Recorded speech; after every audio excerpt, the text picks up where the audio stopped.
Channel.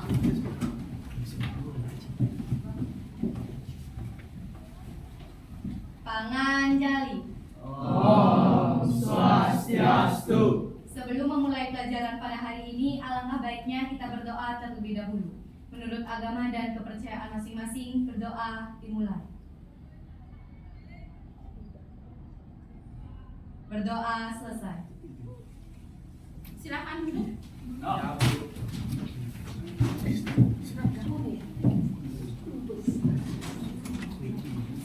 Bagaimana kabarnya hari ini? Baik. Sudah makan siang semua? Sudah. Siapa yang bangunnya kesiangan? Saya. Kenapa bisa bangun kesiangan? Makanan tuh. Tadi malam begadang. Ya. Kenapa begadang? Makan pengen. Kalian tahu nggak? Kalian harusnya tidur berapa jam dalam satu hari? 8 jam. Aku tahu 8 jam. Terus ngapain begadang? Siang. 8 jamnya diambil pagi hari. Ya. 8 jamnya diambil pagi hari. Ya. Kok keren sekali ya? Biasanya kamu. Apakah kalian tahu apa perbedaan dari kalau misalkan kalian tidur malam dengan kalian tidur pagi ataupun kalian tidur siang? Tahu nggak perbedaan? Tahu. Apa perbedaannya? Kalau tidur malam kita nggak dimarahi oleh ibu. Salah. Yang lain? Kurang tepat. Bukan itu. Malam-malam agar kita bekerja. Emangnya kalau siang nggak bekerja? Bekerja. Nah, jadi pada saat malam hari itu tubuh kalian melakukan sebuah proses yang disebut dengan regenerasi. Ya, kalau kalian tidak tidur, syaraf kalian masih bekerja, semua organ kalian masih bekerja ekstra. Karena apa? Dia yang seharusnya sudah istirahat masih kalian suruh kerja. Oke. Nah, jadi kita masuk lagi ke pelajaran kita, coding dan kecerdasan artifisial. Nonton dulu.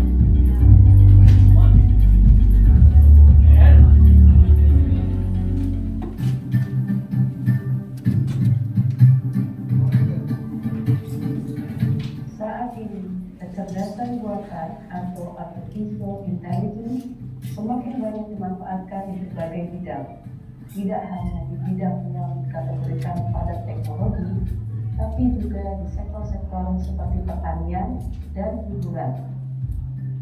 Namun, tak sedikit orang yang menganggap artificial intelligence atau AI dan machine learning sebagai hal yang futuristik, imajinatif, dan tidak nyata. AI hanya ada di film-film science fiction seperti Terminator atau iRobot. Survei Mozilla menemukan dari 66.800 responden di seluruh dunia, hanya sekitar 10% yang sangat paham Coba tentang disimak AI. dulu videonya ya, jangan nyantai dulu. 32% mengaku merasa khawatir dengan kehadiran AI. Nah, padahal contoh penerapan AI saat ini bisa kita temui dalam kehidupan sehari-hari. Setidaknya ada 10 contoh penerapan AI dalam aktivitas sehari-hari, mulai dari saat kita bangun tidur. 1. Membuka ponsel atau smartphone. Salah satu hal pertama yang dilakukan banyak orang di pagi hari adalah membuka ponselnya. Nah, ketika kita membuka smartphone dengan biometrik, misalnya Face ID, kita sedang memanfaatkan AI.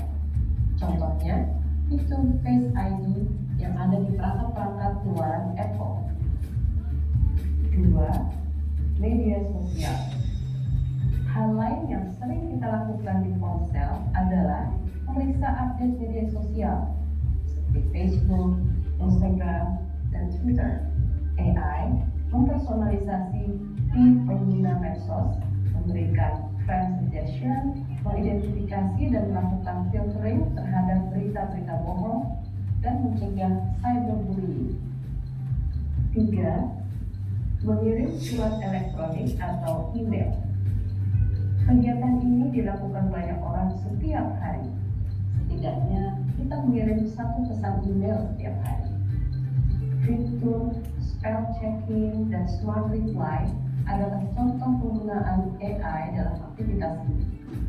AI juga bisa berperan dalam menyortir pesan agar pesan-pesan tersebut masuk ke folder yang tepat di aplikasi email kita. 4.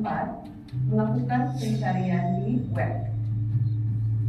Dalam aktivitas yang juga sering kita lakukan setiap hari ini, mesin pencari atau search engine seperti Google dibekali kemampuan predictive search.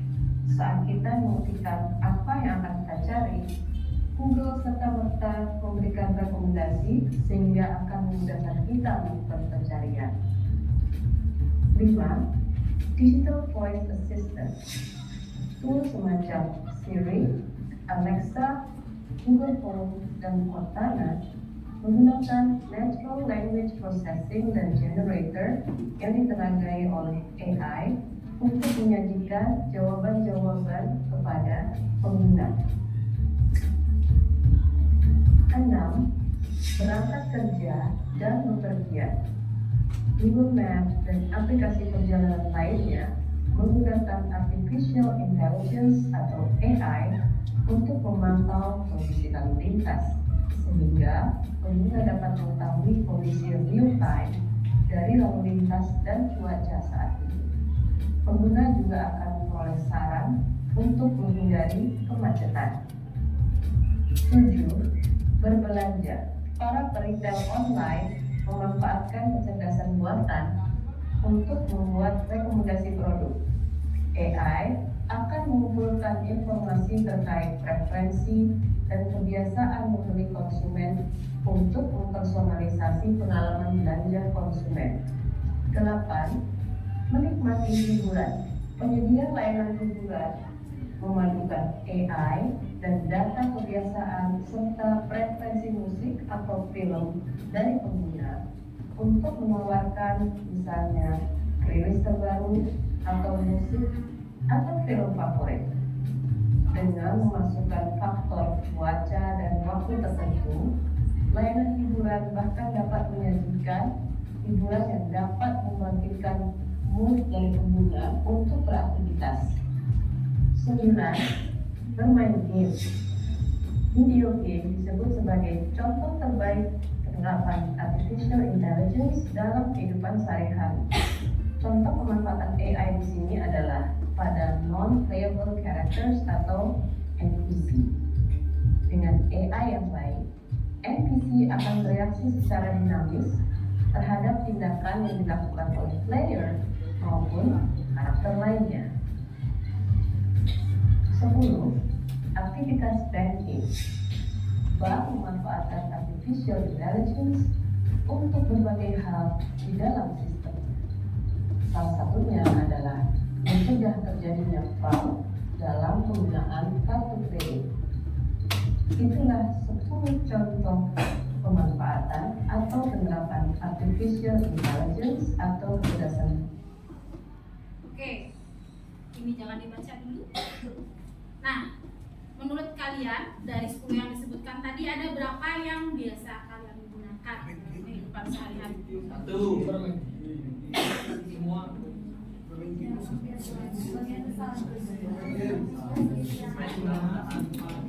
Siapa yang bisa menyebutkan ke-10-nya? Nah, ini membuktikan ya. Silakan.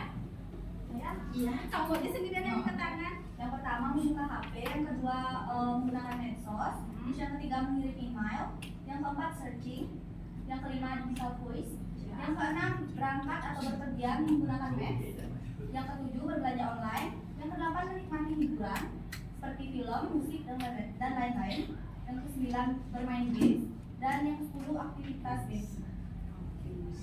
Nah, sekarang sebelum itu masuk ke pembelajaran, sebelum kalian menjawab 2 pertanyaan pembahasan di depan, kalian akan membentuk sebuah kelompok.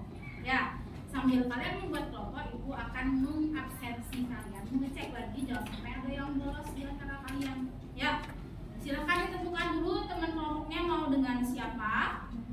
Dalam satu kelompok itu boleh ada 5 orang. Kebetulan 1 orang tidak hadir kalau di absensi ini, berarti 35 totalnya yang hadir.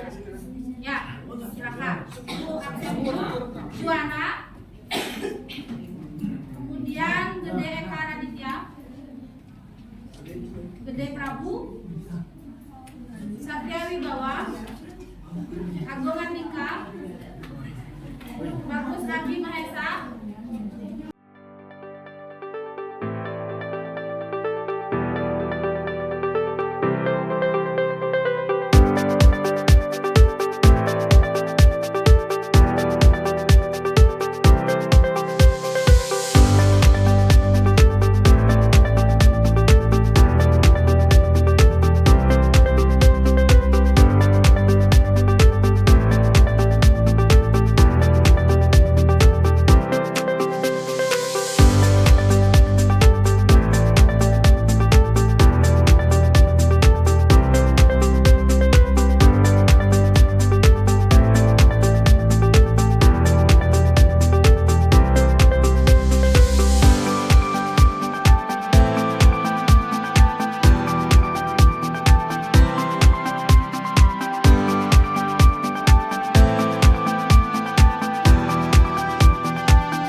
Benar ya, sesuai, tidak ada yang bolos.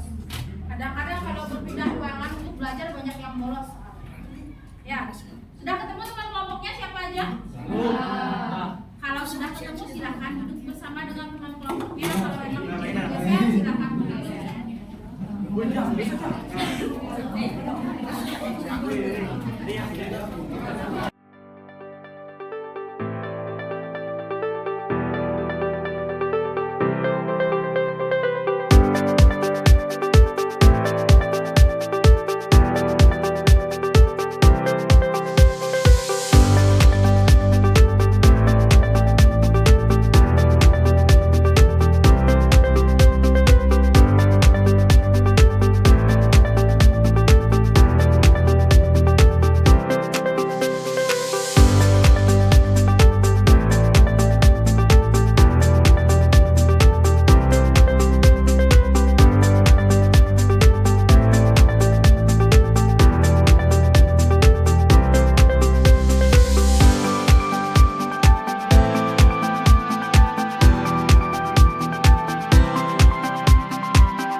Pilihan namanya ibu yang kasih.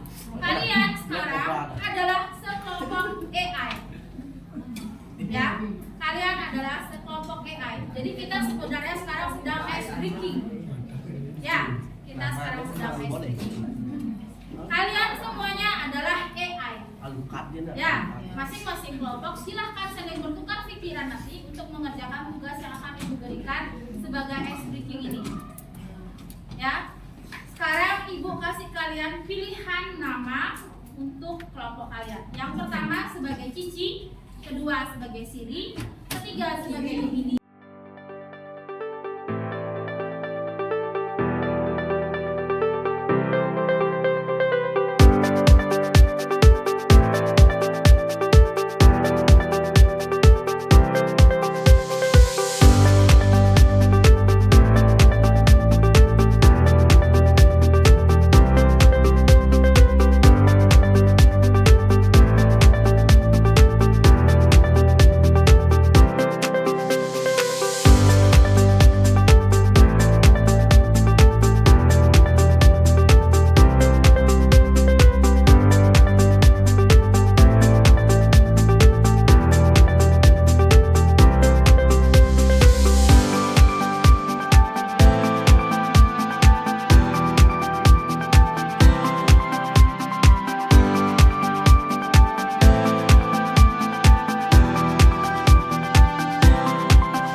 identitas kelompok kalian, Ibu akan menjelaskan bagaimana sih aturan mainnya dan kenapa harus berkelompok.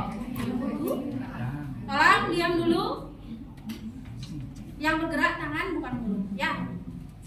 Nah, bagaimana cara mainnya? Cara mainnya adalah Ibu akan memberikan satu kata, kemudian nanti kalian akan membuat sebuah kalimat dari kata itu. Hanya satu kalimat, ya. Nanti Ibu akan menunjuk secara acak kelompok mana yang akan membacakan kalimatnya. Dia akan membaca di depan, dibacakan kalimatnya apa. Kelompok yang maju ke depan akan memberikan satu kata lagi untuk dibuat kalimat oleh kelompok yang lain. Misal, sebagai contoh, ya, dengar dulu, jangan mikir dulu, dengar dulu sekarang. Misal, Ibu kasih contohnya adalah mobil. Satu kata, mobil. Kalian semua akan membuat sebuah kalimat yang mengandung kata mobil, ya. Nah, seumpama setelah selesai kalian membuat kalimat tersebut, Ibu menunjuk kelompok Cici misalnya. Cici maju, satu orang perwakilan. Kalimat dari kelompok kami adalah bla bla bla. Nah, setelah selesai dibaca oleh si kelompok Cici akan memberikan satu kata untuk kelompok yang belum maju. Ya, begitu seterusnya. Nanti akan tersisa dua kelompok yang mendapatkan tugas membuat kalimat. Dua kelompok yang terakhir akan membaca kalimatnya masing-masing. Ya, bisa? Nanti ditulisnya di satu kertas yang sama. Ya, di satu kertas yang sama. Nanti meskipun Cici yang memberikan satu kata, Cici juga tetap harus membuat kalimat. Tapi yang maju presentasi ke depan cuma kelompok yang lain. Ya, sudah selesai menuliskan namanya?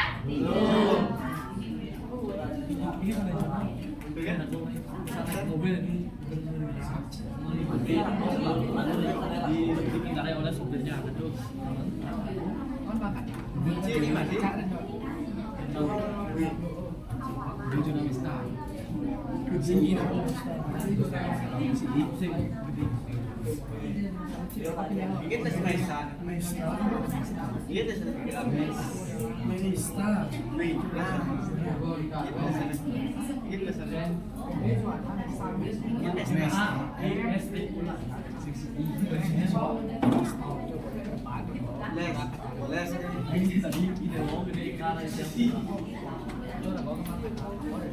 Sudah? Nah, oke. Untuk kalimat yang pertama yang akan kalian buat adalah menggunakan kata kunci berenang. Kata kuncinya adalah berenang. Silakan dijadikan sebuah kalimat. Enggak, kuncinya dalam satu kalimat ada berenang.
Sudah jadi kalimatnya? Sudah semua? Sudah siapkan satu kata kunci dari kelompok kalian? Oke, kalau sudah mari kita coba tahu siapa yang hafal.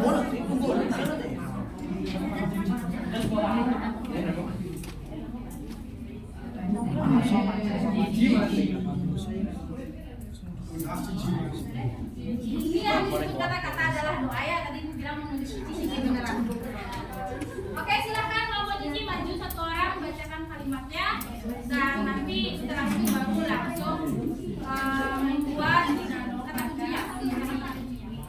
Oke, coba yang lain perhatikan dulu ke depan. Baik, terima kasih atas waktunya. Saya dari kelompok Hiji ingin membacakan kalimat dari kata kunci berenang. Di sore hari, saya berenang di pantai Pandawa sambil menikmati sunset. Ada yang sama kalimatnya? Nah. Kata kuncinya yang selanjutnya. Lelucon. Lelucon. Cici juga ikutan bikin ya.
Kemudian apa yang membuat teknologi ini terasa pintar?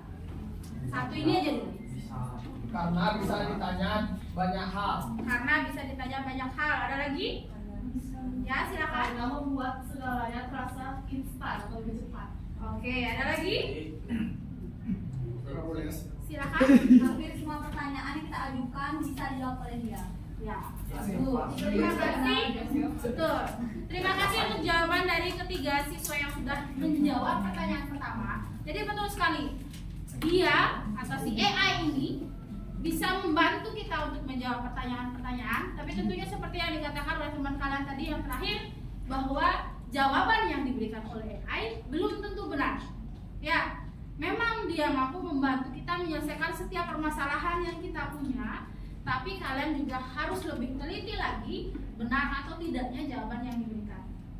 Kemudian pertanyaan yang kedua, apakah semua teknologi yang kita gunakan itu pintar? Yang bilang tidak berapa orang?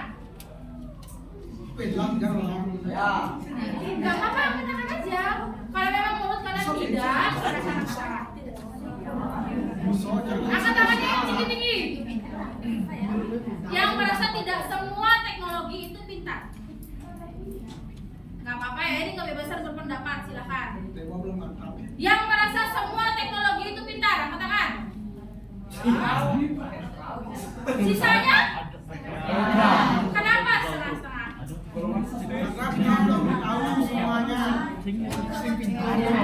Ada yang nggak benar ya? Oke, nah ada yang positif, ada yang negatif. Nah, sekarang untuk capaian pembelajaran yang akan kalian dapatkan setelah mengikuti pembelajaran hari ini itu adalah pada akhir fase E, fase itu kelas 10 ya. Nah, peserta didik mampu menguasai prinsip berpikir komputasional dalam memecahkan masalah, termasuk analisis masalah, perancangan algoritma, dan implementasi program. Peserta didik juga mampu memahami konsep dasar pusat dasar artifisial atau KA dan penerapannya dalam kehidupan sehari-hari, serta memiliki kesadaran akan dampak etika dan sosial dari KA atau pusat dasar artifisial. Untuk tujuan pembelajarannya sendiri di sini ada 4. Yang pertama, menjelaskan konsep dasar kecerdasan artifisial. Yang kedua, mengidentifikasi contoh-contoh penerapan KA dalam kehidupan sehari-hari. Yang ketiga, membedakan antara KA yang kuat atau strong AI dan juga KA yang lemah atau weak AI. Kemudian, mengevaluasi potensi dampak positif dan negatif KA bagi individu dan masyarakat. Kita mulai ke perkenalan coding dan KA terlebih dahulu. Di sini ada sebuah pertanyaan. Pernahkah kalian bertanya-tanya apa yang membuat teknologi di sekitar kita begitu pintar? Pernah nggak? Pernah ada pertanyaan seperti itu? Pernah. Nah, sekarang kita akan coba mencari tahu kenapa sih teknologi itu bisa sampai sejenius itu. Karena apa? Karena apa? Karena dia punya apa?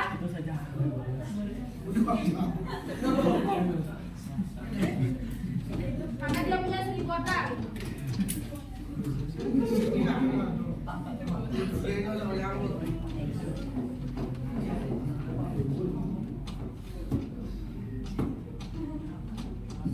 Oke. Nah, jadi AI itu adalah sebuah teknologi yang bekerja dengan memanfaatkan sebuah data, ya. Kemudian dia mengolahnya dengan menggunakan otak buatan, lalu dilakukanlah sebuah pengambilan keputusan. Jadi setiap hasil dari kerja KA itu sendiri berawal dari sebuah data. Sama seperti kalian, ibaratnya kalian, ya. Kalau misalkan sejak kecil kalian tidak pernah diajar untuk mengenal huruf, bisakah kalian menulis? Tidak. Kalau sejak kecil kalian tidak dikenalkan dengan angka, bisakah kalian menghitung? Kurang lebih seperti itu. Ya. Nah, sekarang mari kita cari tahu dari sekian gambar ini yang mana yang AI.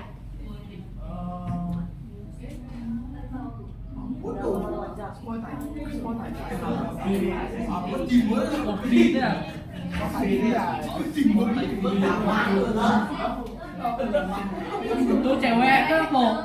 Cewek AI lu. Robot dapat keren. Terus ya. Apakah semuanya AI? Ya. Kenapa? Karena dia membentuk aplikasi.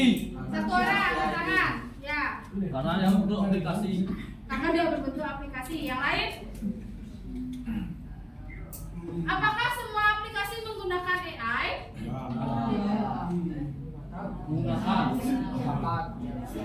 Mari kita coba mengenali lagi ya. Jadi AI itu ada AI yang lemah, ada AI yang kuat. Ya, AI yang lemah itu contohnya kulkas kita yang bisa memesan bahan makanan. Sistem rekomendasi di aplikasi streaming, contohnya Netflix. Ya, kemudian asisten suara seperti Siri atau Google Assistant itu adalah AI yang lemah, masuk ke kategori AI yang lemah. Kemudian AI yang kuat atau general AI, robot yang bisa berpikir.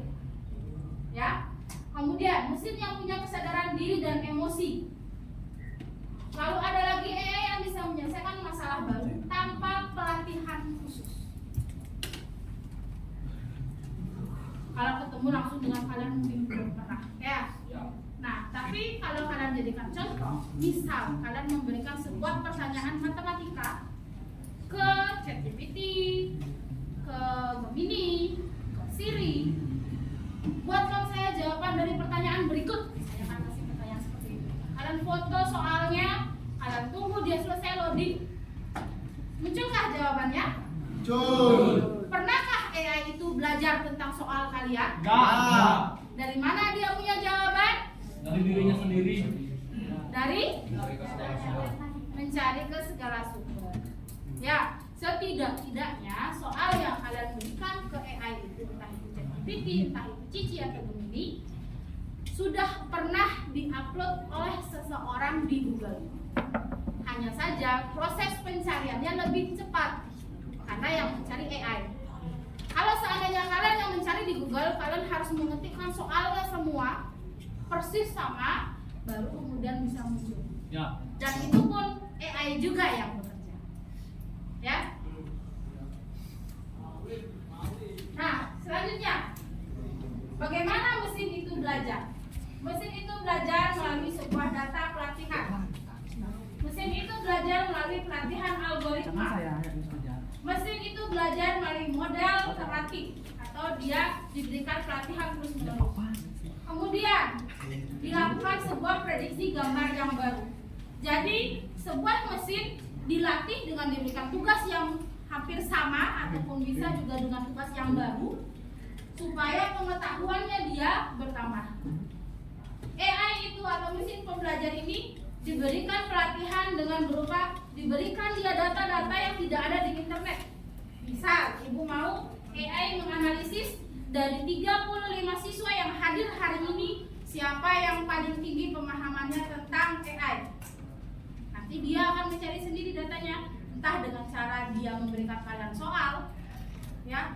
Nanti dia sendiri yang menentukan bagaimana cara dia mencari data seperti apa yang diperlukan sama dia yang akan memutuskan sendiri. Kita hanya memberikan perintah, bantu saya untuk menganalisis siapa yang memiliki pemahaman paling tinggi di kelas untuk materi KKA. Nanti dia menentukan sendiri, ya.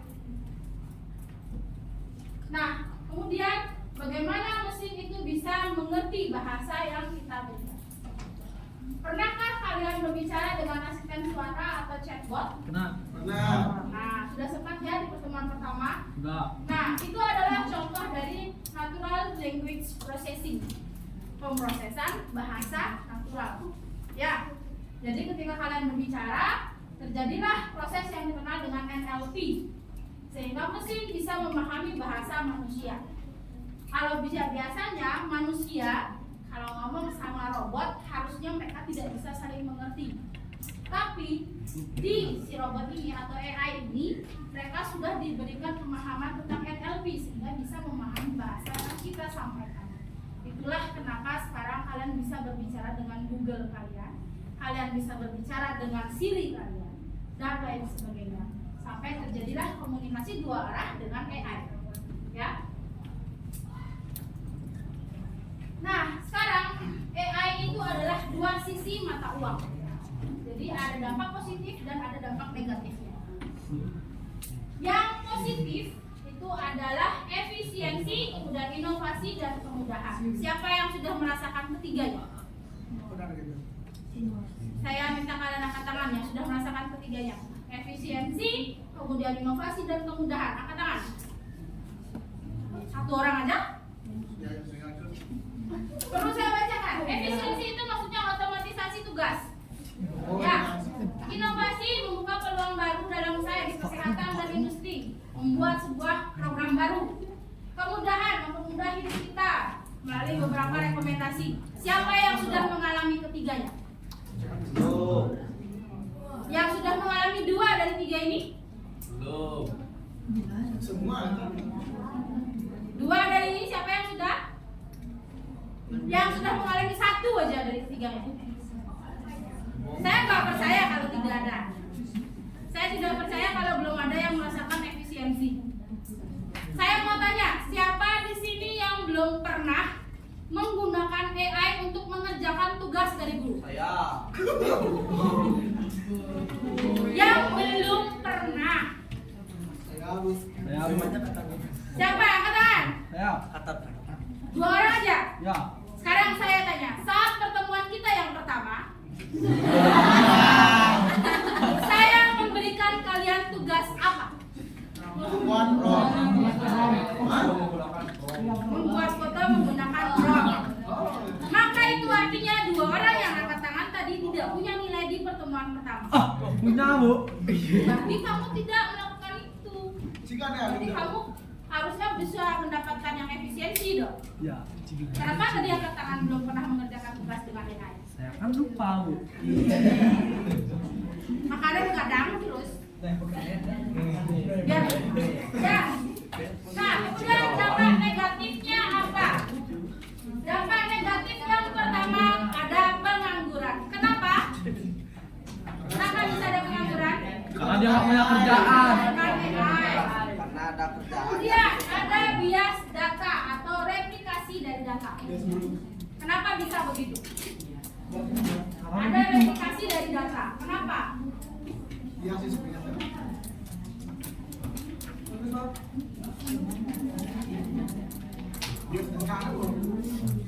Datanya tidak representatif atau tidak terupdate. Ya, jadi bisa terjadi bias. Bias itu apa? Ya. Untuk membangun dulu. Bias itu terjadi kebingungan antara informasi ini benar atau tidak. Ya, jadi kalian akan mendapatkan sebuah pemahaman tentang satu hal dengan dua sudut pandang yang berbeda. Itu bias. Istilahnya ada bayangan-bayangan yang lain. Ya. Kemudian privasi. Dampak negatifnya pada privasi yaitu pengumpulan data yang besar-besaran akan memunculkan sebuah permasalahan dari privasi data sehingga dikhawatirkan data kita bisa bocor ke sembarang orang. Ya. Nah, kemudian masa depan ada di tangan kita. Jadi, di sini adalah sebuah alat yang luar biasa besar dan juga luar biasa bermanfaat bagi kita. Tapi tentunya KA ini juga adalah sebuah alat yang akan mengancam keberadaan kita. Apa yang diancam? Pencaharian kita. Ya, pengetahuan kita. Kenapa pengetahuan kita bisa diancam? Coba kalian bayangkan, jika seandainya kalian setiap diberikan tugas mengerjakan menggunakan AI, menulis jawaban berdasarkan jawaban dari AI, apakah kalian memiliki pemahaman dari tugas tersebut? Tidak. Itulah terjadilah proses pembodohan manusia. Ya. Nah, Itu ada apa?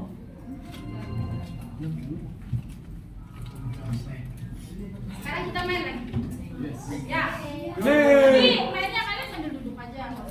Ya, nanti kita demo. Oke. Nama permainannya adalah AI atau bukan. Ya.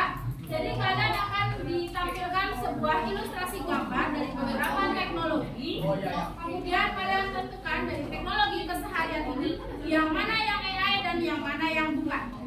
Ya.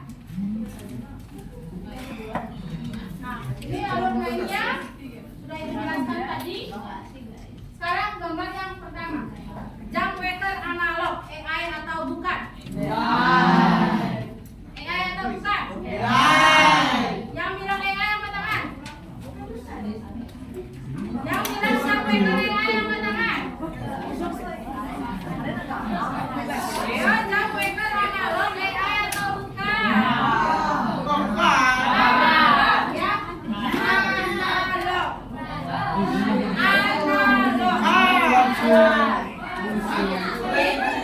Ibu Rami, jam waker analog itu AI atau bukan?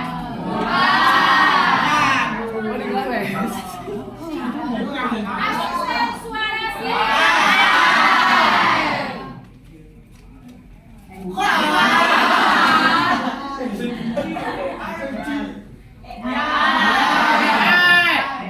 Diingat jawabannya ya.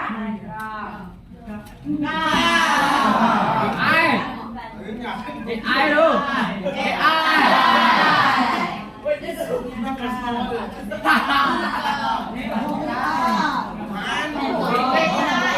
AI lu.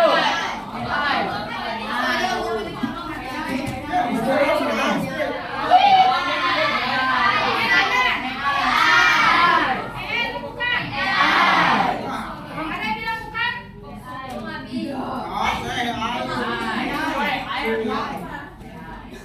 Coba dicek jawaban kalian. Benar nggak? Benar.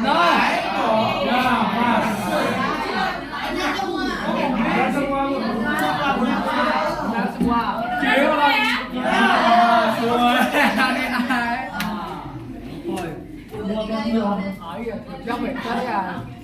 Kacau orang sini, kan tidak dua Gampang soalnya.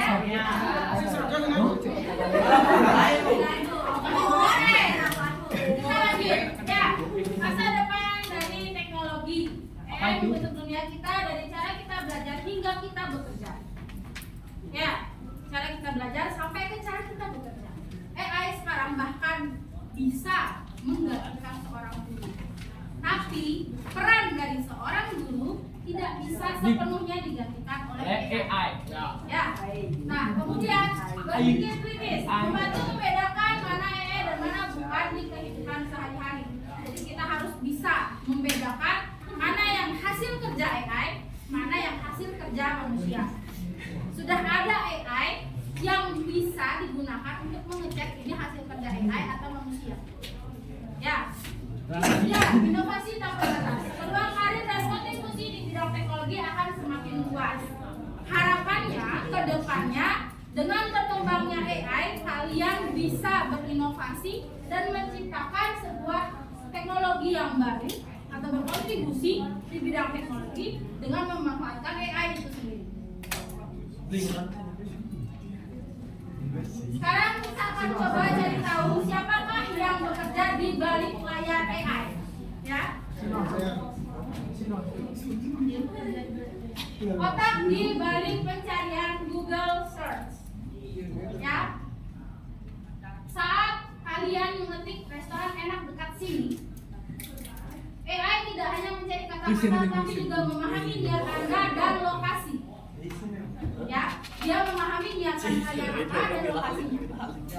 AI membantu Google memahami pertanyaan yang tidak jelas dan memberikan hasil yang relevan. Nah, sekarang seandainya kalian membuka Google, kalian mencari di situ restoran terenak di dekat sini. Apakah kalian memberitahukan dekat sini itu di mana? Apakah kalian memberitahukan kalian makan jam berapa? Dia mencari tahu sendiri dengan AI. AI memberitahukan, sekarang sudah jam sekian Google. Sekarang si pengguna handphone ini atau pengguna perangkat ini sedang berada di area ini Google. Nah, dengan informasi dari AI itu Google bekerja. Kemudian sihir visual, filter di Instagram atau TikTok. Siapa yang sering menggunakan filter mempercantik diri, mempercantik diri, mempergagah dirinya? Itu salah satu contohnya ya.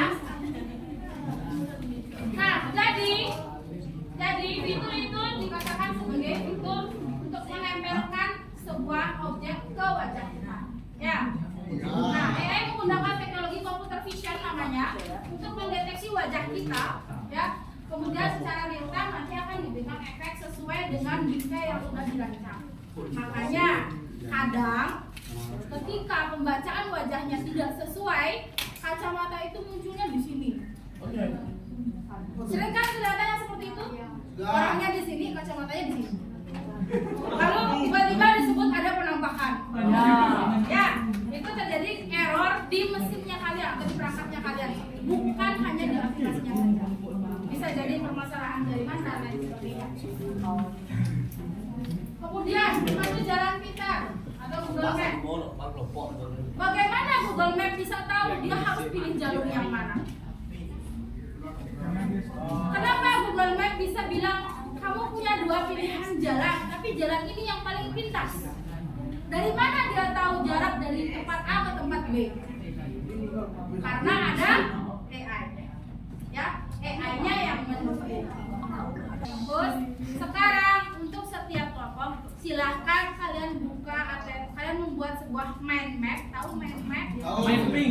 Membuat mind map atau mind mapping atau peta konsep, banyak sekali bahasa tentang AI. Ya, tentang AI, tentang materi yang dari tadi Ibu jelaskan. Ya.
Oke,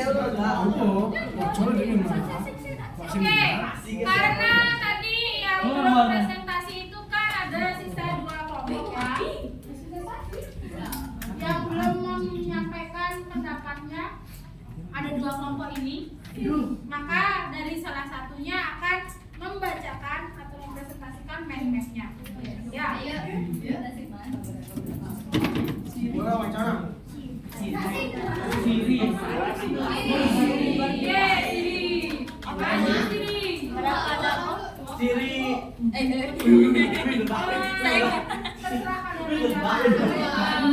Siri, maju Siri. Siri. Aha.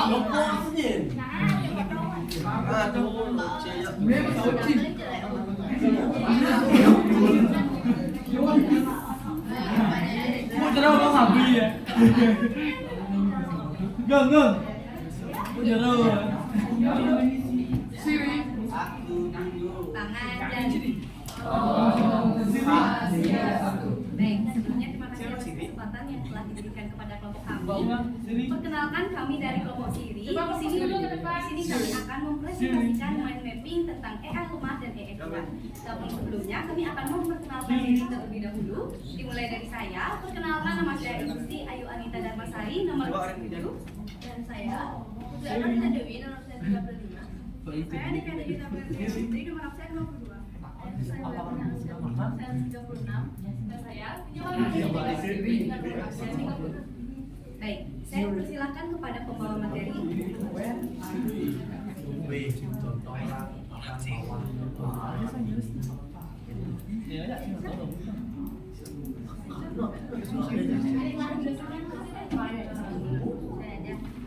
Baik, dimulai dari AI5.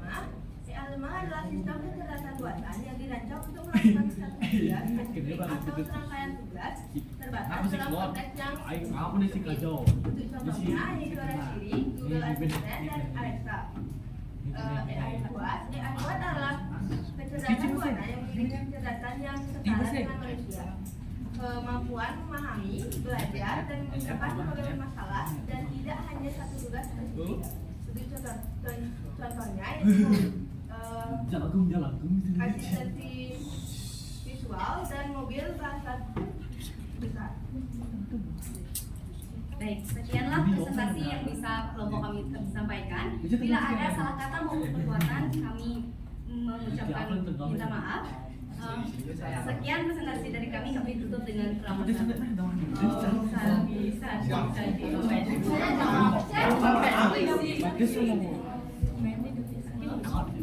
Oke, dari kelompok yang lain silakan mengajukan pertanyaan, terutama dari perspektif. Mengajukan pertanyaan. Tekniklah di balik presentasinya. Itu lagu ngabi. Kan sama semua. Silakan. Berikan pertanyaan temannya supaya yang 3 orang ini yang dari tadi tidak berbicara bisa berbicara juga, maka harus ada 3 pertanyaan. Apa itu? Kelompoknya dia naik. Wow. Belum. Semuanya jawab. Kalau misalnya dia menjawab, kalian menanggapi, baru nilai. Kalau bertanya itu mendapatkan nilai keaktifan, ya, nilai keaktifan. Bertanya dan menjawab mendapatkan nilai keaktifan. Siapa liu mana ini? Ya. Sebutkan 3 contoh AI kuat dan AI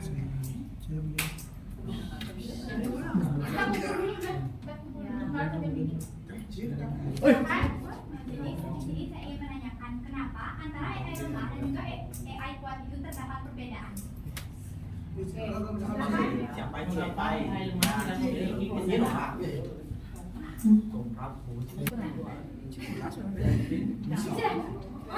Karena AI lemah itu dirancang untuk melakukan tugas spesifik atau serangkaian tugas terbatas dalam konteks yang sempit. Jawab saya, Pak. Kemarin. Jadi ya semua. Kalau ada yang mau menambahkan pendapat tentang kenapa AI yang kemarin ini tidak bisa berpikir, silakan. Investasi.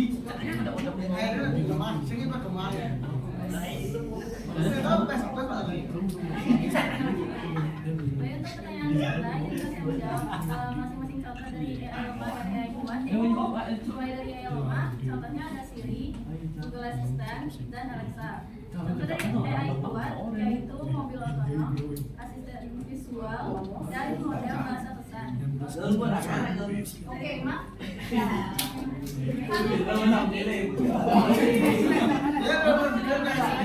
Udah nggak? Jadi, memang keterbatasan pada tingkat sensitif sedangkan AI kuat bertujuan meniru kemampuan kognitif manusia dan memiliki kecerdasan umum. Oke, jadi kenapa harus ada perbedaan antara AI yang lemah dengan AI yang kuat? Tujuannya hanya satu, supaya kalian bisa membedakan mana teknologi yang lemah atau AI yang lemah dengan teknologi ataupun AI yang kuat. Oh ya. Tujuannya supaya kalian bisa membedakan. Jadi harus ada tolak ukurnya, dan tolak ukurnya itu adalah pembedanya. Ya, makanya tadi Ibu suka mengatakan, kenapa bisa ada pembeda antara orang pendek dengan orang tinggi? Karena ada tolak ukurnya. Berapa meter atau berapa sentimeter tinggi orang yang paling rendah, berapa sentimeter tinggi orang yang paling tinggi, ada tolak ukurnya. Kalau misalnya kita ukur 2 orang, berarti siapa yang paling rendah tingginya, dialah yang paling pendek di ukuran 2 orang itu. Ada tolak ukurnya. Kalau tidak ada yang seperti itu, maka tidak akan ada kata lemah dan kuat, tidak akan ada kata pendek dengan tinggi atau pendek dengan panjang. Ya, jadi itu dibuat supaya ada pembedanya. Sampai di sini bisa dipahami? Bisa. Oke, silakan dulu. Kan sudah berpesan kita nih. Berpesannya kecepatan dari tadi ya. Nah, 2 kali berpesan. Oke. Nah, sebelum kita mengakhiri kelas, sekarang supaya adik semuanya ada ke depan, semua kelompok ke depan. Prof. Siti silakan ke depan semuanya. Ke depan aja, ke depan. Ke depan aja. Kita ice breaking lah. Tenang, ice biasa. Berdiri menghadap ke sana. Semuanya harus kelihatan ya. Kasih lah.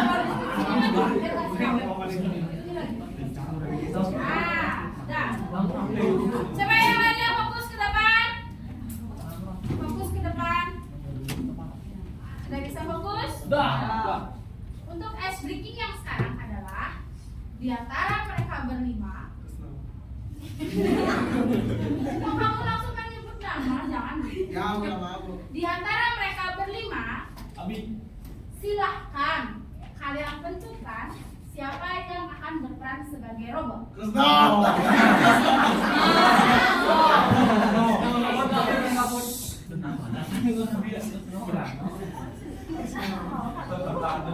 Yang pilih bukan kalian. Yang pilih mereka.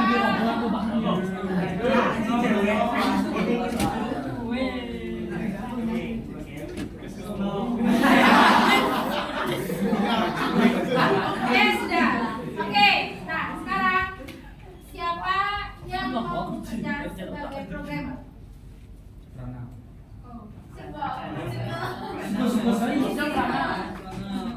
Anak abas mas. Tunjuk orangnya, 1, 2, 3. Oke, nah itu artinya yang lagi 3 bertugas sebagai pengamat. Perwakilan kelompoknya hanya 2 orang, ya. Wah, Silakan di depan. Oke. Ini baru menjadi pengamat. Oke, nah kamu sebagai AI-nya atau robot AI, ya, hanya bertugas melakukan apa yang diperintahkan tanpa menambahkan instruksi kepada tubuh kamu sendiri. Contoh, sekarang kamu sedang berdiri di sini, dikasih perintah sama programmer ambil spidol. Spidolnya di situ misalnya ya. Kamu cuma begini aja kalau nggak nyampe. Paham? Paham. Kecuali dekati meja dan ambil spidol baru dia berjalan. Paham? Intinya, nah ini kita cuma instruksi saja ya. Ya, setelah dia berkalian. Oke.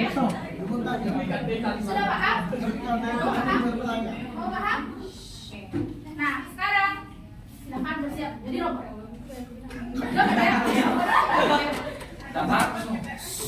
Kalian juga nggak berani. Silakan untuk nengok. Kasih satu perintah aja. Lo nengok. Dia masih yakin paknya. Nggak boleh bercanda ya. Berjalan ke arah pintu dan tutup pintunya.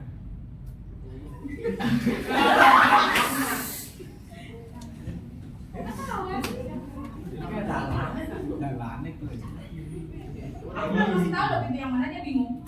Nah, kita akan instruksinya error karena di sini ada 2 pintu. Ya, kita anggap instruksinya error sehingga dia diam, dia cuma begini. Yang mana nih? Keduanya terbuka. Ya, kita anggap dia error. Oke, instruksi kedua, ulangi. Hadap kiri, berjalan ke dekat pintu dan tutup. Jendela yang gagap kayak gitu. Gagap kayak gitu.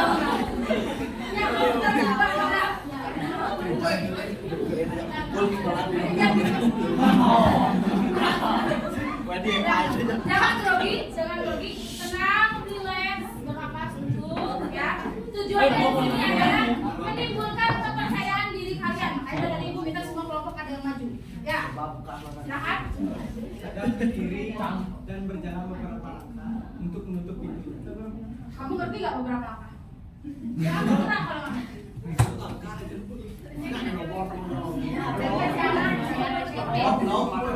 Arah kanan lalu pukul.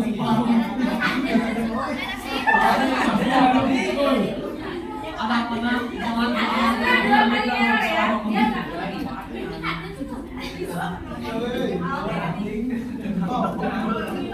Ayo, berikan dia perintah yang jelas.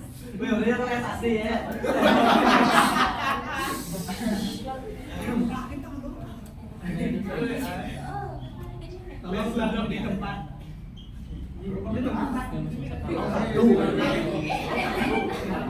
Ya, lagi satu.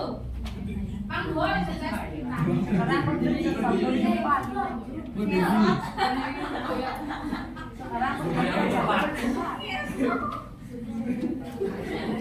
Mari. Saya sudah di sini.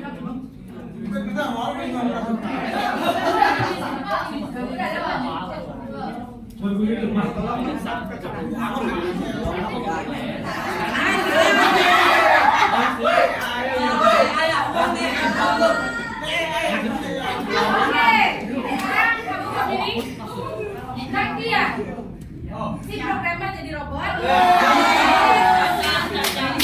Dua perintah harus benar, ya. Silakan. Maju ke depan sampai menyentuh kertas password tersebut. Wah, original. Robot.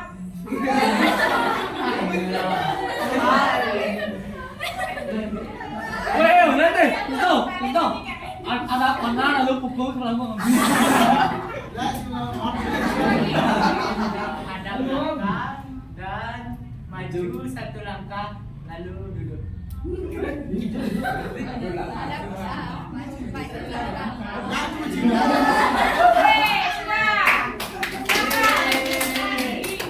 Sekarang gantian.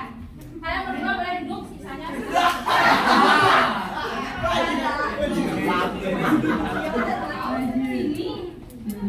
Bertiga. Iya.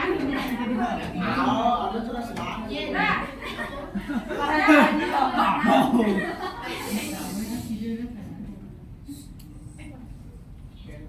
Sekarang ibu akan memberikan satu kata yang mewakili sebuah emosi atau ekspresi. Kalian membuat ekspresi itu, tapi dengan gaya yang agak kaku seperti robot. Misalkan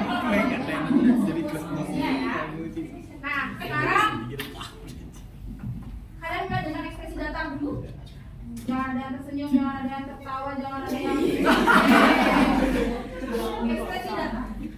Datar. Pak, saya belum berangkat ini. Datar. Kalau kau udah bisa. Ada dulu napasnya, napas bisa. Silakan. Dah. Berubah ke mana?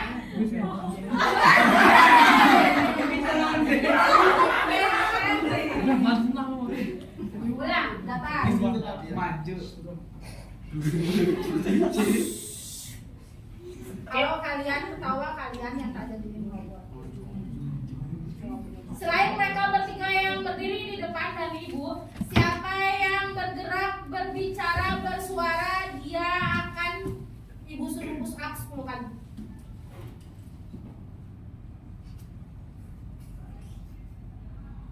Datar. Ekspresi datar. Ekspresi datar.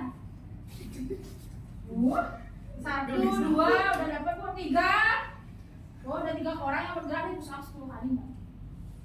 Ekspresi datar. Datar udah gede. Dah. Bahagia. Dah.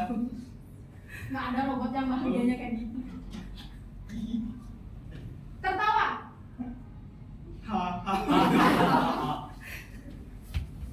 Ini masih gagal ya. Marah. Soalnya kan tilu push up di sini. Oke, silakan. Oke, Bayu kamu push up. Oke, jadi itu dia. Ternyata manusia pun kalau disuruh belajar berekspresi bingung ya. Nah, kurang lebih seperti itulah yang kita pelajari hari ini tentang AI yang kuat dan juga AI yang lemah yang diselingi dengan ice breaking tentang AI. Nah, oke, kesimpulannya AI ada di mana-mana. Kalian menggunakan web, menggunakan filter foto, kalian menggunakan aplikasi jalan, itu semua adalah AI. Sekarang ada 3 pertanyaan refleksi yang siap untuk menjawab, boleh angkat tangan, kemudian berdiri di tempatnya saja lalu menjawab ya. Pertanyaan yang pertama, apa satu hal baru yang paling menarik yang kamu pelajari tentang kecerdasan artifisial hari ini? Apa yang paling menarik? Satu hal saja.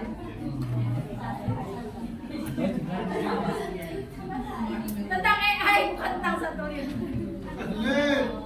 Ya. Angkat tangan. Jangan ngomong.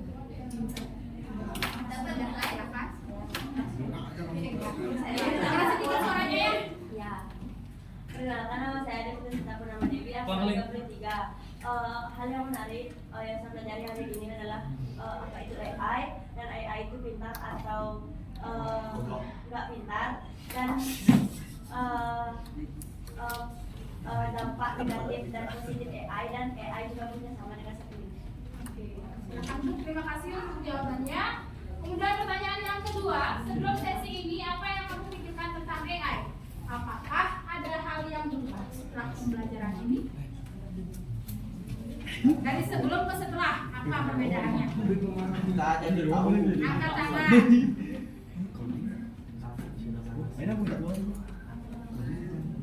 Siapa kira-kira yang merasakan perbedaan dari sebelum belajar dengan sesudah? Yang lain. Ayo, siapa? Tidak ada yang merasakan perbedaan selain dia? Saya. Merasakan Bu. Ya, Pak, silakan. Perbedaannya. Perbedaannya apa? Yang tadi tidak tahu AI bisa tahu. Sebelumnya kamu nggak tahu AI. Nak begitu. Ya, silakan. Saya Itu udah canggih. saya selalu menganggap AI itu benar, jawabannya tidak Tapi bohong. Terima kasih semuanya yang sudah menjawab. Nah, kemudian pertanyaan yang terakhir ya. Dalam kata-kata kalian sendiri jelaskan apa perbedaan antara AI yang lemah dengan AI yang kuat dan berikan satu contohnya masing-masing.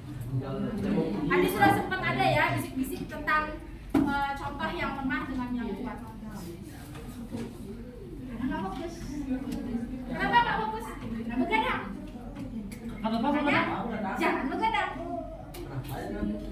menutor.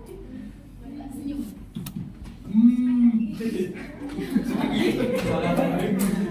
Oke, ayo siapa yang bisa? AI lemah dan AI kuat. Siapa yang bisa menjelaskan perbedaannya dan memberikan contohnya? Ya, silakan. Berdiri. Dari terima kasih atas kesempatannya. Dari apa yang sudah saya pahami, AI lemah itu hanya bisa melakukan tugas spesifik seperti merekomendasikan sesuatu di aplikasi Netflix. Sementara AI yang kuat itu lebih fleksibel, bisa menjawab soal berbagai soal dan memberikan berbagai informasi. Oke, terima kasih. Silakan duduk kembali. Itu jawaban dari teman kalian sudah sangat mendekati dari apa yang tadi Ibu jelaskan. Ada yang mau memberikan pendapat lagi?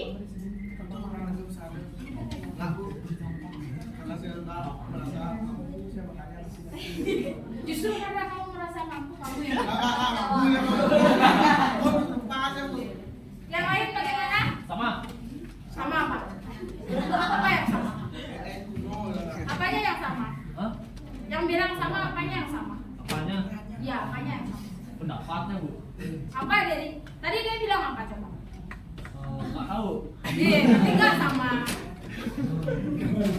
Ayo, yang lain ada yang mau menambahkan? Gimana?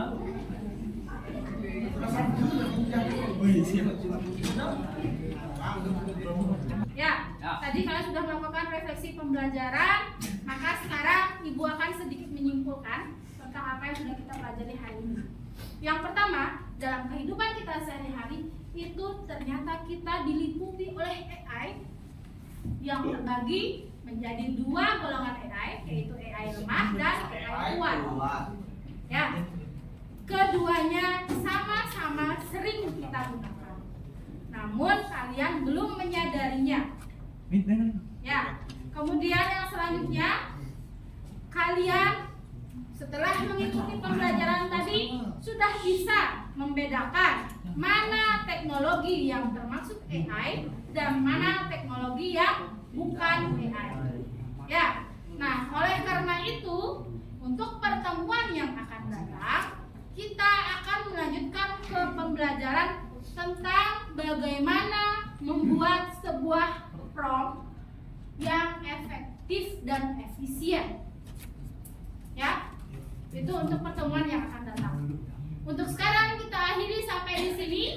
Silahkan bukunya dirapikan. Yang merasa membuat sampah tadi silahkan nanti sampahnya langsung dibuang juga. Ya, dan kita akhiri bersama dengan berdoa dan juga krama sakti.